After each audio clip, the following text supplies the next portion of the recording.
वृंदा कैसे बनी तुलसी। वृंदा कैसे बनी तुलसी। पौराणिक काल में एक थी लड़की, नाम था वृंदा। राक्षस कुल में उसका जन्म हुआ था। वृंदा बचपन से ही भगवान विष्णु जी की परम भक्त थी। बड़े ही प्रेम से भगवान की पूजा किया करती थी।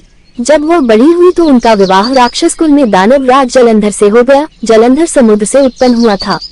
वृंदा बड़ी ही पतिव्रता स्त्री थी, सदा अपने पति की सेवा किया करती थी। एक बार देवताओं और दानवों में युद्ध हुआ। जब जलंधर युद्ध पर जाने लगे तो वृंदा ने कहा, स्वामी आप युद्ध पर जा रहे हैं, आप जब तक युद्ध में रहेंगे मैं पूजा में बैठकर आपकी जीत के लिए अनुष्ठान करूंगी, और जब तक आप वापस नहीं आ जाते मैं अपना संकल्प नहीं छोड़ूंगी। जलंधर तो युद्ध में चले गए और वृंदा व्रत का संकल्प लेकर पूजा में बैठ गई। उनके व्रत के प्रभाव से देवता भी जलंधर को ना जीत सके। सारे देवता जब हारने लगे तो भगवान विष्णु जी के पास गए।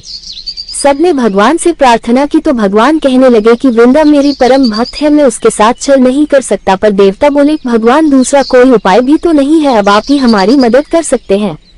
भगवान ने जलंधर का ही रूप रखा और वृंदा के महल में पहुंच गए। जैसे ही वृंदा ने अपने पति को देखा, वे तुरंत पूजा में से उठ गई और उनके चरण छू लिए। जैसे ही उनका संकल्प टूटा, युद्ध में देवताओं ने जलंधर को मार दिया और उसका सिर काटकर अलग कर दिया। उनका सिर वृंदा के महल में गिरा। जब वृंदा ने देखा कि मेरे पति का सिर तो कटा पड़ा है, तो फिर ये जो मेरे सामने खड़े हैं ये कौन है? उन्होंने पूछा, आप कौन है जिसका स्पर्श मैंने किया? तब भगवान अपने रूप में आ गए, पर वे कुछ न बोल सके। वृंदा सारी बात समझ गई। उन्होंने भगवान को श्राप दे दिया, आप पत्थर के हो जाओ। भगवान तुम पत्थर के हो गए। सभी देवता हाहाकार करने लगे। लक्ष्मी जी रोने लगी और प्रार्थना करने लगी। तब वृंदा जी ने भगवान को वापस वैसा ही कर दिया और अपने पति का सिर लेकर वे सती हो गई। उनकी राख से एक पौधा निकला। तब भगवान विष्णु जी ने कहा, आज से इनका नाम तुलसी है और मेरा एक रूप इस पत्थर के रूप में रहेगा, जिसे शालिग्राम के नाम से तुलसी जी के साथ ही पूजा जाएगा और मैं बिना तुलसी जी के प्रसाद स्वीकार नहीं करूंगा।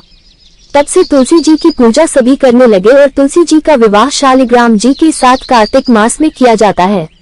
देवउठनी एकादशी के दिन इसे तुलसी विवाह के रूप में मनाया जाता है। तुलसी महारानी की जय। हरि हरि बोल। कृपया वीडियो पसंद आ रही है तो वीडियो लाइक करें, हमारे चैनल को सब्सक्राइब करें।